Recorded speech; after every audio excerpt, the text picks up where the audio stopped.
Oh,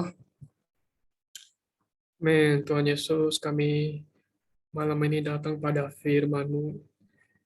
Yang melalui pembacaan firman ini, kiranya Kau merawat setiap kami, menjaga setiap kami, tetap menempuh jalan kebenaran. Jalan yang sempit ini, sehingga setiap kami boleh mengenal kehendak-Mu dengan benar, dan kami boleh hidup sesuai dengan kehendak dan kerajaan-Mu. Terima kasih Tuhan. Baik, kita mulai ya pembacaan Alkitab kita. Sorry, lupa. Belum ada urutannya. Urutannya bentar saya ketik dulu. Ada bisa tolong bantu nggak ketik apa porsi hari ini apa?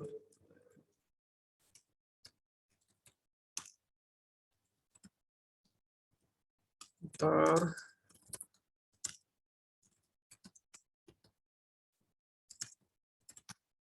Oke, kita mulai ya.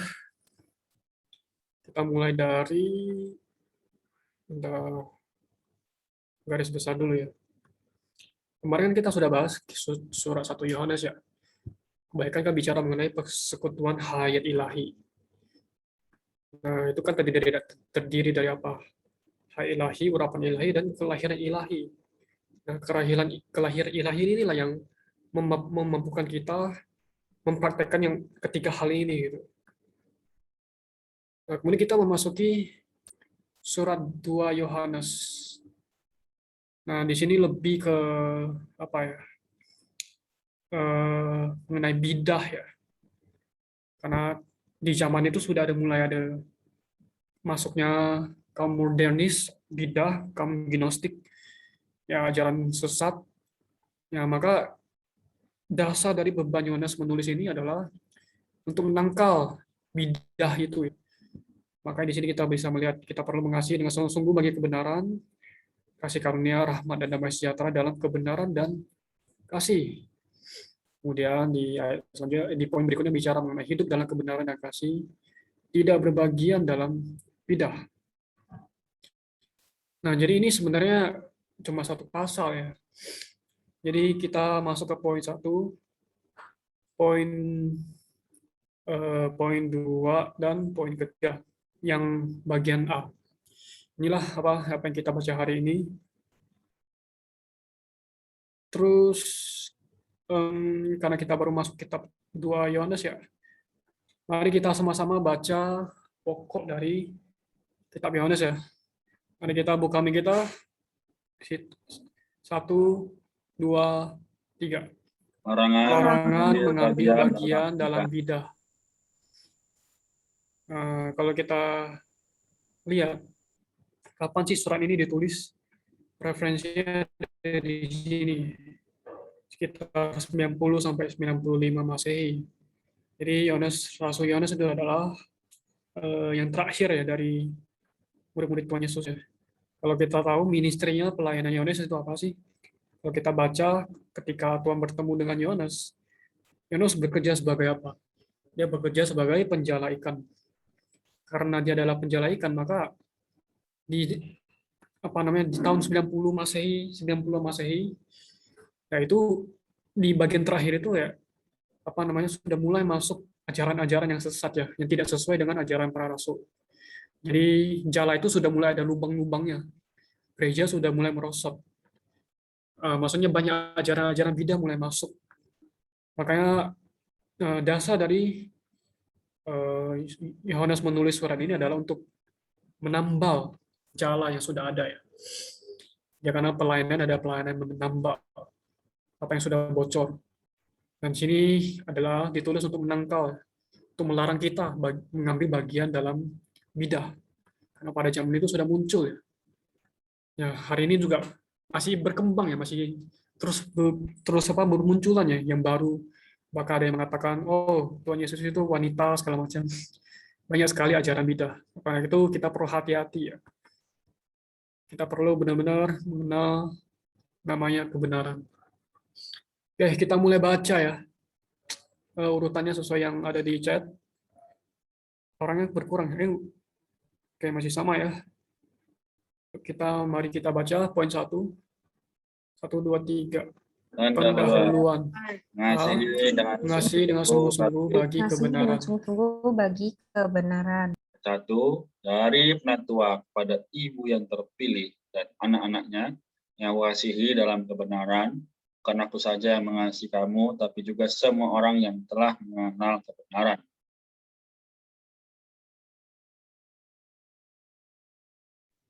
Amin.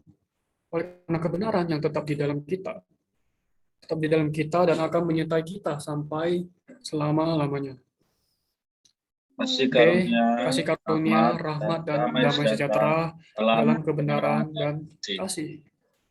Anugerah, rahmat, dan damai sejahtera dari Allah Bapa dan dari Yesus Kristus Anak Bapa akan menyertai kita dalam kebenaran dan kasih.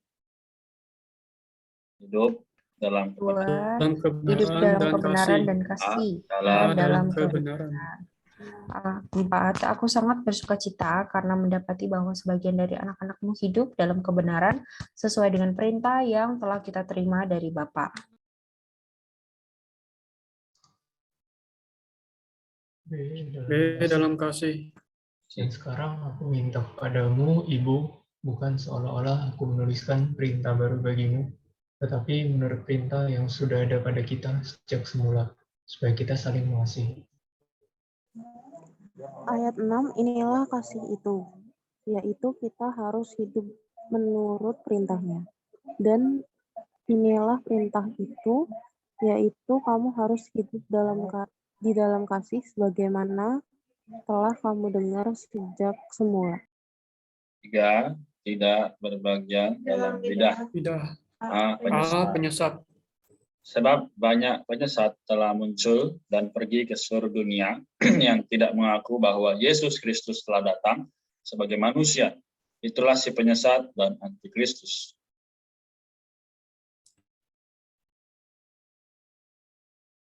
Delapan, waspadalah supaya kamu jangan kehilangan apa yang telah kami kerjakan itu, tetapi supaya kamu mendapat upahmu sepenuhnya.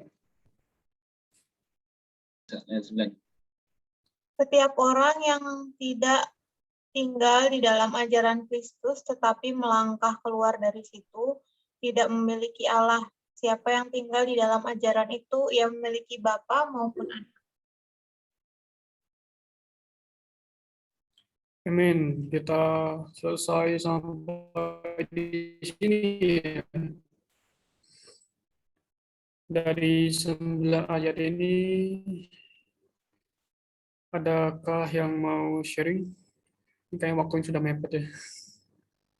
Apakah ada?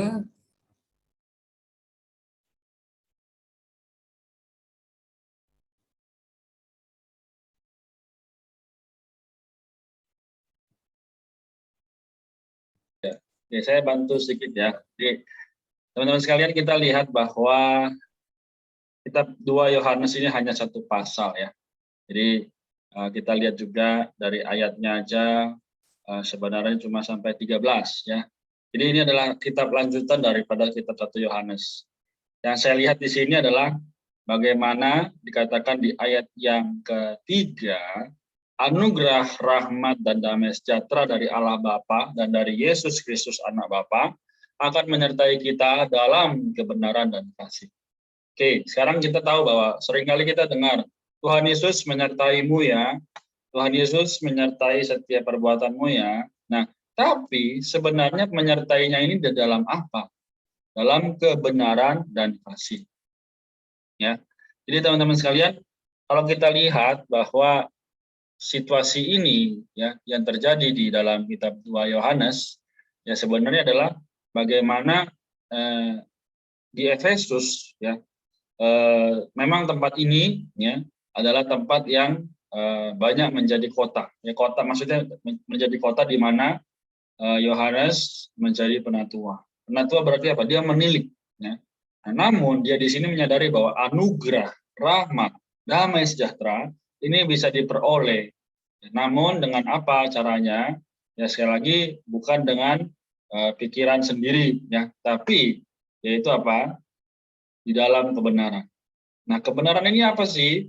Kebenaran adalah Kristus itu sendiri dan juga adalah firman itu juga. Jadi ini yang kita sedang baca inilah kebenaran. Dan kasih ini apa? Kristus itu sendiri juga. Jadi sekali lagi, memang perkara-perkara yang di luar kelihatannya sangat menarik. Ya, entah itu pergaulan, entah itu pendidikan, entah itu banyak hal. Namun sekali lagi, perkara-perkara itu ternyata membawa kita semakin jauh daripada kasih. Ya, saya sendiri juga mengalami hal tersebut ya ketika masih seusia teman-teman sekalian yang masih pemuda, remaja ya. Nah ini kenapa? Karena iblis juga dengan gencar. Nah meskipun sudah ada firman Tuhan, teman-teman. Jadi sekali lagi ya memang kita perlu menyadari bahwa di dalam penghidupan ini tidak ada jalan lain supaya kita bisa memperoleh hidup kekal kecuali di dalam kebenaran dan kasih. Di luar sana banyak orang mengejar ya banyak hal ya, mendapatkan banyak hal bisa ya. Tapi apakah memiliki hidup kekal? Belum tentu. Dan kita hari ini yang mengejar kebenaran dan kasih pasti punya hidup kekal, tapi belum tentu bisa memperoleh hal-hal yang di luar. Nah ini kebalikannya. Ya, jadi semoga Tuhan merahmati kita, Tuhan terus membawa kita maju, mengenal apa yang sebenarnya Tuhan kehendaki ya. Jadi dari ke-9 ayat ini tadi juga ditutup dengan perkataan yang baik ya. Setiap orang yang tidak tinggal dalam ajaran Kristus, tetapi melangkah keluar dari situ, tidak memiliki Allah. Wow, siapa yang tinggal dalam ajaran itu yang memiliki Bapa maupun anak. Ajaran itu apa? Yang sekarang kita sedang baca. Nah inilah kenapa perlunya setia, baik sendiri maupun bersama-sama untuk menempuh penghidupan rohani. Ya, jadi biarlah Tuhan terus berbicara secara pribadi ya di dalam diri kita semakin dikuatkan. Amin. Puji Tuhan.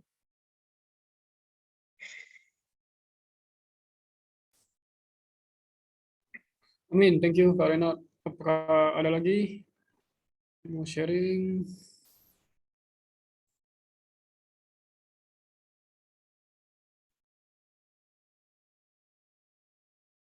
Oke, aku juga sharing deh.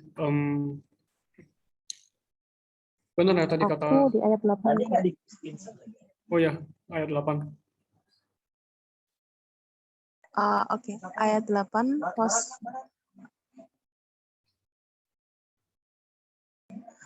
waspadalah supaya kamu jangan kehilangan apa yang telah kami kerjakan itu, tetapi supaya kamu mendapat upahmu sepenuhnya. Itu aja sih kok, thank you. Amin, thank you Karlin. Apakah ada lagi? Aku juga sih sebenarnya terkesan ya bagaimana hari ini dikatakan ya dia tuh Yohanes itu bersukacita karena anak-anak hidup sesuai dengan kebenaran yang diperintahkan oleh Tuhan gitu ya. Nah aku melihat bagaimana realitas hari ini gitu. Bagaimana Tuhan itu sudah memerintahkan kita untuk ini dan itu, banyak perintah mengenai kasih, perintah mengenai jangan mengasihi dunia dan lain sebagainya gitu ya. Tapi di dalam prakteknya ini aku menemukan ada beberapa kali ketika aku berusaha menggunakan alamiahku sendiri itu tidaklah dapat gitu ya, tidak bisa. Dan juga ketika aku melihat bahwa aku tidak bisa, aku tuh menjadi tawar hati dan juga tidak lagi mengikuti kebenaran dan juga perintah-perintah yang telah Tuhan katakan gitu ya. Dan aku bisa melihat gitu ketika aku melakukan apa yang bukan diperintahkan Bapa gitu ya, ketika aku melakukannya dengan alamiahku sendiri itu tidaklah bisa gitu, tidak mungkin bisa gitu. Karena ketika Tuhan memerintahkan ya sumbernya itu adalah dari Tuhan sendiri. Sehingga ketika hari-hari ini ya kita mau mengerjakan sesuai dengan kebenaran, tapi kita juga harus menggunakan kekuatan yang adalah dari Bapa itu sendiri gitu ya. Sehingga kita juga bisa hidup di dalam kebenaran sesuai dengan perintah Tuhan. Jadi intinya tuh kita benar-benar harus memperhatikan dengan benar gitu perintah-perintah dari Tuhan sehingga kita juga bisa hidup lurus di hadapan Tuhan gitu ya. Tentu saja dengan kekuatan Tuhan. Puji Tuhan. Amin. Amin. Thank you Martha. Apakah ada lagi yang mau sharing? Ada yang mau menambahkan?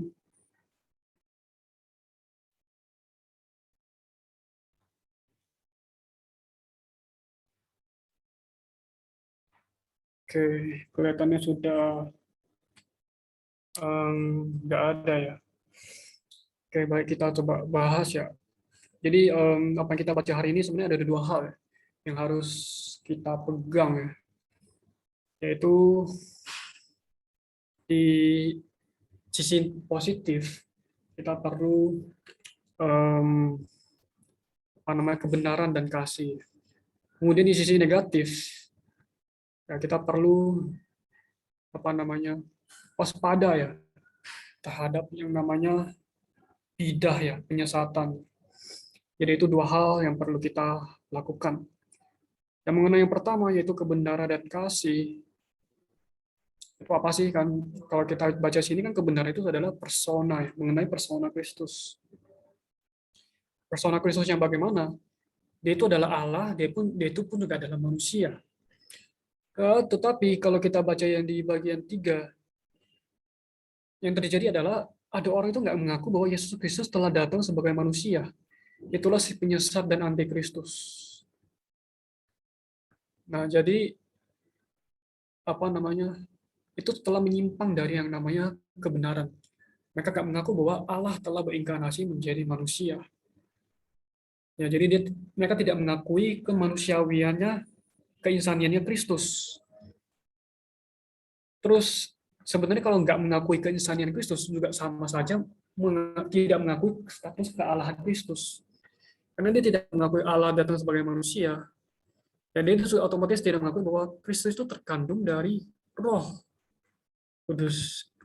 Jadi artinya dia menyangkal dia manusia, status kealahannya dan juga status keinsaniannya. Yang perlu kita percaya bahwa Yesus adalah Allah, dia juga adalah manusia. Dia itu benar-benar Allah, dia juga benar-benar manusia. Jadi bukan setengah-setengah. Jadi dia manusia sejati, juga ada Allah yang lengkap, yaitu Allah Tritunggal, yang tinggal di dalam kita. Kan di sini dikatakan oleh karena kebenarannya tetap di dalam kita, tinggal di dalam kita. Jadi bukan hal yang receh, hal yang remeh.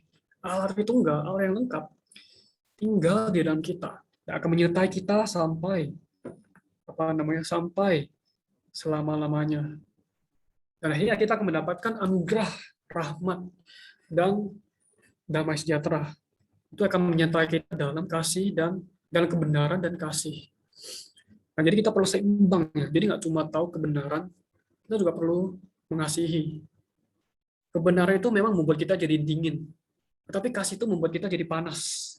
Jadi kita perlu seimbang. Terlalu banyak berat sebelah di kebenaran, kita jadi orang yang dingin, hanya tahu kebenaran dan kebenaran. Kasihnya mana? Gitu. Oleh karena itu ada satu perintah dari satu anjuran dari Yohanes, dorongan dari Yohanes supaya kita hidup dalam kebenaran. Yang poin A dan B, hidup dalam kasih. Jadi apa namanya? Sebenarnya juga saling nyambung ya. Kebenaran itu sesuai dengan perintah yang telah kita terima dari Bapa. Kebenaran itu apa? Yaitu kita saling mengasihi. Ya, perintah itu apa? Maksudnya perintah itu adalah saling mengasihi. Nah, jadi kita perlu seimbang di dalam kasih dan juga dalam kebenaran. Maka kita mendapatkan namanya anugerah, rahmat, dan juga damai sejahtera. Ya, kemudian dipointikan bicara sisi aspek negatifnya. Nah, nggak hanya di zaman itu, bahkan zaman sekarang itu bahkan lebih parah lagi. Banyak sekali ajaran sesat. Kalau kita nggak baik-baik baca kitab, mengenal kebenaran, mengasihi kebenaran, mengejar kebenaran, maka kita pun juga bisa terlepas ya dari, kita juga bisa melangkah keluar dari ajaran Kristus. Kalau kita melangkah keluar, sangat mengerikan. Kita nggak punya Allah, nggak memiliki Allah di dalam. Nggak ada upah yang nggak ada upah, maksudnya adalah nggak ada kenikmatan. Kalau kita baca sini ada kenikmatan akan apa? Akan kenikmatan penuh akan Bapa dan Anak sebagai keselamatan kita dan juga hayat kita ya. Nah, jadi kita nggak akan mendapatkan itu, kita akan jadi kering, kita akan jadi orang yang haus, akan yang nggak tahu apa-apa gitu. Mereka sebenarnya adalah mereka yang mengajar ajaran bidah, Ya itu sebenarnya mereka adalah orang-orang haus sebenarnya. Mereka butuh kebenaran. Oleh karena itu ya, yang perlu kita lakukan, ingat kita perlu apa namanya mengasihi dengan sungguh-sungguh ya. Terus juga menjadi orang yang bagi kebenaran. Jadi perlu kebenaran, perlu kasih.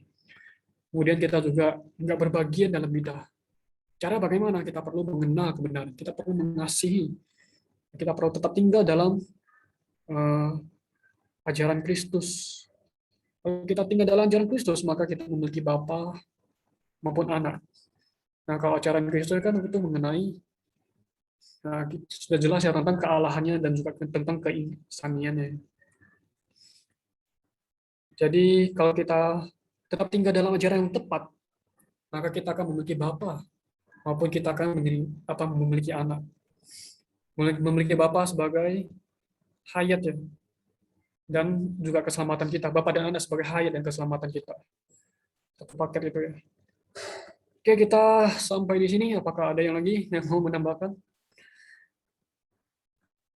Apakah ada? Kelihatannya sudah nggak ada. Oke, kita sampai di sini ya. Terakhir kita tutup ya dalam doa. Apakah ada yang mau sukarela satu atau dua orang tutup dalam doa? Bantu kita tutup dalam doa.